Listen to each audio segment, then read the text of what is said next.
আজকে ভোর 5টা থেকে তোমাদের সাথে আমি ভিডিও স্টার্ট করলাম। কারণটা কি বলো তো? কারণটা হচ্ছে আজকের অনেক ভোর ভোর আমার আর ছোটনের দুজনেরই ঘুম ভেঙে গেছে। আমি যদি এখন টাইমটা বলি তোমরা হাসবে।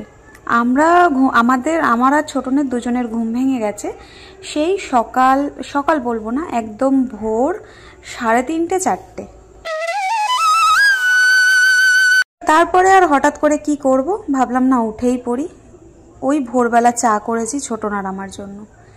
চাটা খেয়ে অনেকক্ষণ ধরে এদিক ওদিক করছিলাম, দেখছি যে ঘুমই আসছে না।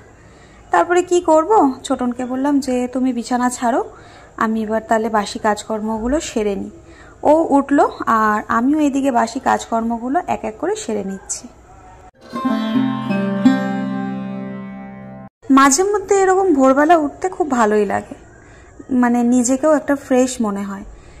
সকাল সকাল উঠে বাইরে সেই জানলা খুলে দিয়ে একটা যে আধো আলো থাকে না, ওটা আজকে ঢুকেছিল।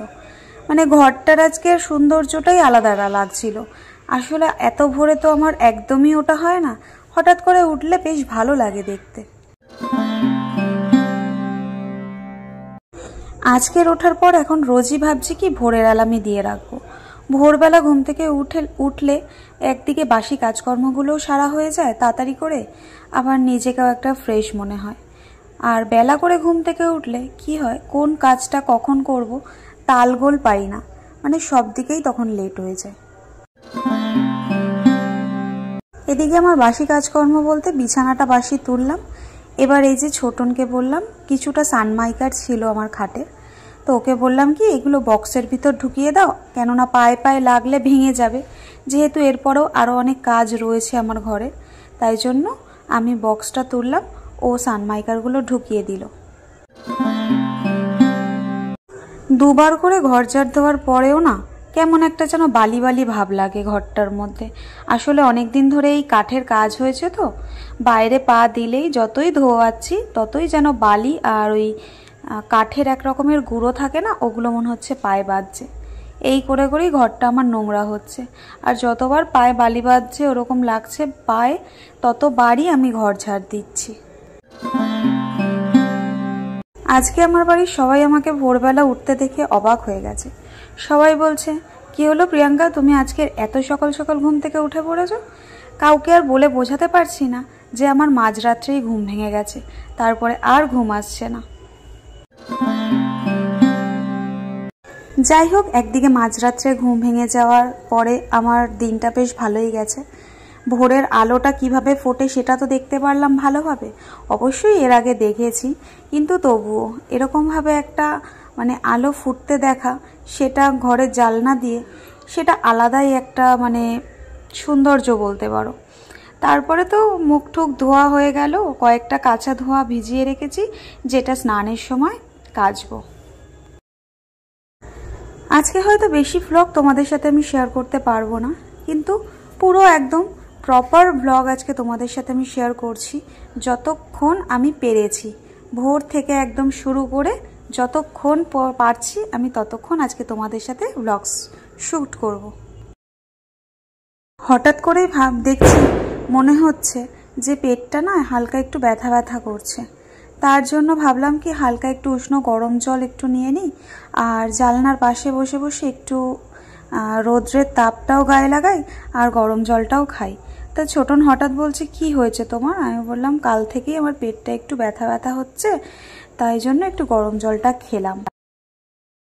যেহেতু ভোর ভোর উঠে গেছি আর খিদেটাও খুব পেয়ে গেছে, ছোটন বলল তাহলে কয়েকটা পরোটা করো রিঙ্কি, আর একটু চা করো, তাহলে ভারী খাবারটা আমাদের এখনই খাওয়া হয়ে যাবে। এদিকে তো মেয়ে এখনো নিচের ঘরে ঘুমাচ্ছে, ওকে এখনো ডাকিনি। একেবারে খাবার দাবার করে নিয়ে ভাবছি ডাকবো। এদিকে আমার আর ছোটনের জন্য কিছুটা পরোটা আর চা করে নেবো, যেটা আমি আর ছোটন এখন খাবো। ছোটন আবার আমার হাতের কড়া কড়া পরোটা খেতে খুব ভালোবাসে। ভাজার সময় আগেই বলে দেয় একটু কিন্তু বেশি করে ভাজবে, লাল লাল করে, যাতে একটু কড়া কড়া হয়। ও মানে বেশিরভাগ সব কিছুই একটু কড়া ভাজা খেতে খুব ভালোবাসে। একটু কড়কড় করবে, একটু মানে শক্ত শক্ত থাকবে এরকম। যেরকম মাছ ভাজা বলো, পরোটা বলো, লুচি বলো, যা কিছুই হোক, ডিম ভাজা বলো, যাই হোক একটু লাল লাল ভাজা খেতেও খুব ভালোবাসে।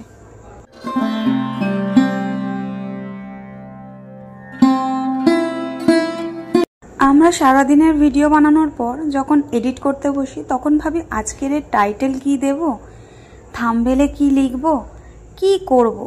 আমরা আসলেই বুঝতে পারি না আমরা মেয়ে, আমাদের যে কোনো কাজের কোনো টাইটেল হয় না, কোনো থাম্বনেলে লেখার জন্য কোনো অপশান হয় না। আমাদের রিয়েলিটি এটাই। তারপরেও কিছু কিছু মানুষ বলে এই সব কাজ দেখানোর কি আছে, সবাই তো একই কাজ করে। এক একজনের এক এক রকম কাজ থাকে, তাই না? আমি আমার মতন করি, আরও এক একজন তাদের মতন করে। হয়তো আমি সেরকম একটা গুছিয়ে করতে পারি না, আবার হয়তো আমি নিজেই ভাবি হ্যাঁ আমি যতটুকু পারি এতটুকুতেই অনেক। Good morning everyone, welcome back to the channel, to a new vlog. আশা করছি তোমরা সবাই খুব ভালো আছো, আমরাও খুব ভালো আছি। আজকে তো তোমরা দেখতেই পারলে অনেক ভোর ভোর আজকের ঘুম থেকে উঠে গেছি। তখন বাজে, আমি যখন উঠেছি তখন বাজে 4:45। তারপরে ছোটন আমার সাথে জেগেই ছিল, ও সেম টাইমেই উঠে গেছে। আমি তো উঠে দেখলেই সমস্ত বাসি কাজ বাজ সেরে নিয়েছি। এখনো পর্যন্ত স্নানটা শুধু করিনি, তার কারণ কয়েকটা কাঁচা ধোয়া ভিজিয়েছি বাথরুমেই রয়েছে, আর একটু ঠান্ডা ঠান্ডা তো লেগেই রয়েছে। অত সকালে যদি আবার স্নান করি তাহলে তো আরও বেশি একটু ঠান্ডাটা লেগে যাবে। এই জন্য ভাবলাম একটু রোদ উঠুক, তারপরে না হয় স্নানটায় চলে যাবো, একেবারে কাঁচা ধোয়া করে স্নান করে নেব। এখন বেশ ভালো কড়া একটা রোদ উঠেছে, যাব। আর আমার মুখ চোখটা একটু আলাদা লাগছে, তাই না? কারণ কানের নেই, গলায় চেন নেই, সব খুলে রেখেছি। ওই পুজোর সময় যেহেতু বাইরের ঘুরতে যখন গেছিলাম এমনি নর্মাল মানে হাড় পরেছিলাম, যেই কারণে খুলে রেখেছিলাম। তো ভাবছি আজকে স্নান করে পরে নেবো, নয়তো না মুখটা কেমন একটা রুগী রুগী লাগে। আসলে সবসময় কানের আর গলারটা পরে থাকি তো, এই কারণের জন্য। তো যাই হোক, চলো এখন তাহলে বাথরুমে ঢুকি। মেয়েও এখনো ঘুমাচ্ছে, নিচের ঘরে ডাকিনি, একেবারে আমি স্নান করে নিই, কাঁচা ধোয়া করে ওর জন্য খাবারটা বানিয়ে নিয়ে তারপরে ওকে ডাকবো। তো চলো এখন যাই। এদিকে আমার স্নান কমপ্লিট হয়ে গেছে, আর রান্না বলতে কিচ্ছুই করিনি। কচু পাতা বাটা ছিল, সেটাকে একটু গরম করে নিলাম। আর শাশুড়ি মা নিচের ঘর থেকে খাসির মাংস দিয়েছিল, এই দিয়ে আমাদের দুপুরবেলার লাঞ্চটা অন্তত কমপ্লিট হয়ে গেছে। ছোটন এই পাতা বাটাটা দিয়ে ভাত খুব ভালো খেয়েছে, আমিও খুব ভালো খেয়েছি। তারপরে একটু রেস্ট নিয়েছি আমি। সন্ধ্যের চাটা মেয়েই আমার হাতের সামনে দিয়ে দিল।